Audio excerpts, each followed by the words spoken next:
What if the smartest car move you could make in 2026 has nothing to do with a new car at all? Not a lease, not 0% financing, not a hybrid with a 10-year warranty. The smartest move is buying something built before most people watching this even had a driver's license. And the people doing it are not broke. They are ahead. Here is exactly how. Car payments just hit an all-time record. The average American financing a new vehicle is now handing over $773 a month just to have something sitting in the driveway. Stack insurance on top of that. Add the interest eating through every payment. Throw in the registration fee that shows up like a bad surprise every January. And you are looking at well over $1,000 a month to own something that is worth less every single morning you wake up. A growing number of buyers figured out there is a better way, and it starts with understanding one curve that the dealership will never draw for you.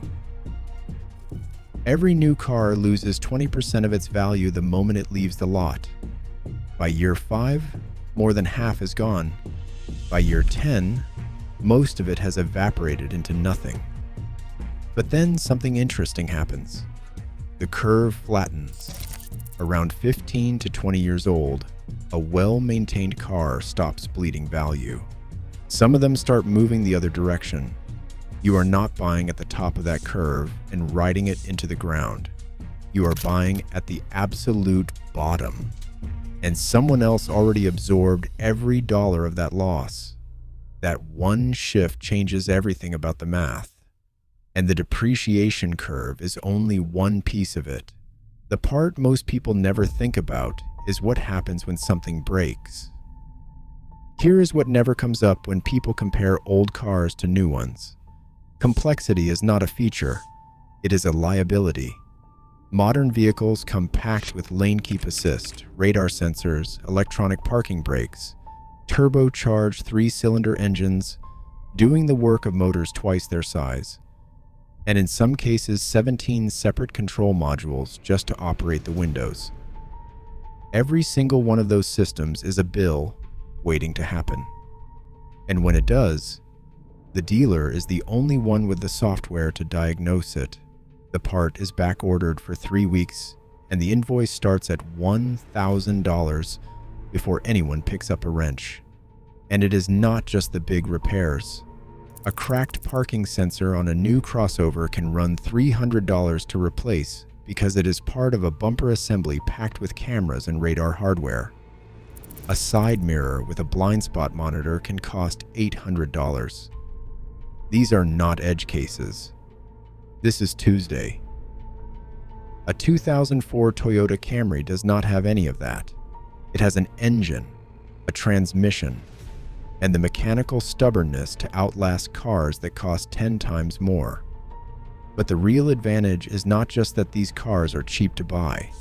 It is that almost anyone can fix them. You can fix these cars yourself. A water pump replacement on a brand new vehicle can run $400 to $600 in labor alone because engineers buried it underneath half the drivetrain. That same job on a 2003 Accord is a $40 part and an afternoon in the driveway. Every car built after 1996 uses a universal diagnostic system called OBD2, which means a $30 scanner from any auto parts store tells you exactly what is wrong. No appointment, no proprietary software, no sitting in a waiting room for 2 hours to find out what the check engine light means. And whatever you get stuck on, someone has already fixed it, filmed the whole thing, and posted it for free. The knowledge base around these cars is deeper than most people realize, and that is before you even factor in what parts cost. The most popular models from this era were produced by the tens of millions. Civics, Camrys, F-150s, Crown Victorias. The parts ecosystem for these vehicles is so deep you can find what you need at your local AutoZone, through Rock Auto online, at a junkyard 40 minutes away, or delivered to your door by tomorrow morning. Prices are low because supply is enormous. You are never stranded, waiting on a sensor coming from overseas on a 6-week boat ride. And because these platforms were so common, independent shops know them cold. You are not locked into a dealership. You are not dependent on one technician with a proprietary laptop. Any competent mechanic in any town can work on a 2003 Camry or a 2005 Civic without blinking. That kind of repairability is worth more than most people realize until the moment they need it. You find the part, you fix it, and you move on. And while you are moving on, your neighbor is still refinancing. Let us run the actual numbers because this is where it gets hard to argue with. New car off the lot today. Average loan amount is now $44,000. Finance that over 60 months at current rates and your payment lands at $773 a month. Full coverage insurance on that vehicle adds another $210 on average nationally. Registration, scheduled dealer maintenance, and the slow grind of depreciation push your true annual cost past $12,000 a year. Over 5 years, that is $60,000 spent. And at the end of it, you own a 5-year-old car worth maybe $20,000. Now, run it the other direction. A clean 2004 Lexus LS430. $8,000 out of pocket. Liability. Insurance at $70 a month. Even if you spend $1,500 a year on maintenance, which is a generous number for a well-kept Lexus, your 5-year total comes to $19,100. The gap between those two numbers is over $41,000. That is a down payment on a house. That is a fully funded emergency account and a retirement contribution and a vacation. That is the kind of number that quietly rewrites what the next decade of your life looks like. So what do you actually buy to make this work? The Toyota Tacoma from 2000 to 2004 is so dependable, it has become genuinely collectible. Values are already climbing, so the window on cheap ones is closing faster than most people think.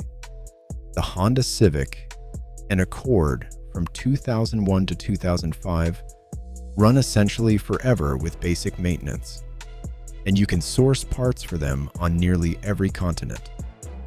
The Lexus LS400 and LS430 hand you a full luxury experience for the price of a high-mileage economy car, because underneath the leather and the wood trim is a Toyota engine that simply refuses to stop.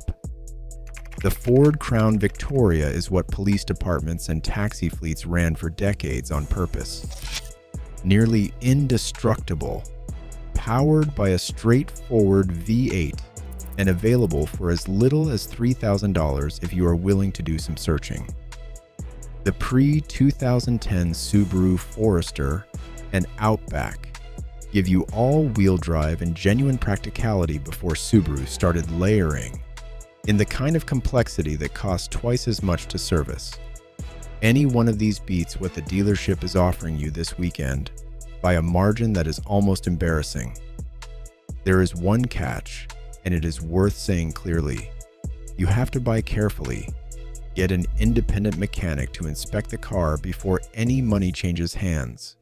Look at the undercarriage for rust. Pull the vehicle history report. Ask for service records.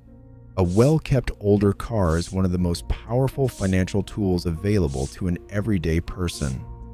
A neglected one is exactly the problem you are trying to escape. The difference between those two outcomes comes down entirely to how you buy. Do that one thing right, and everything else follows. The smartest drivers on the road right now are not in the newest cars.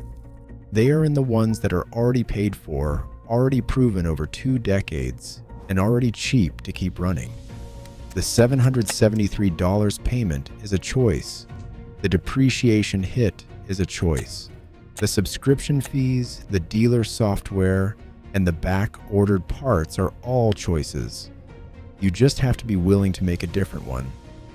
Do the math. Buy the boring car. Put the $41,000 somewhere it actually grows. And if this changed how you think about your next vehicle, share it with someone still sitting in a dealership trying to talk themselves into a payment they cannot afford.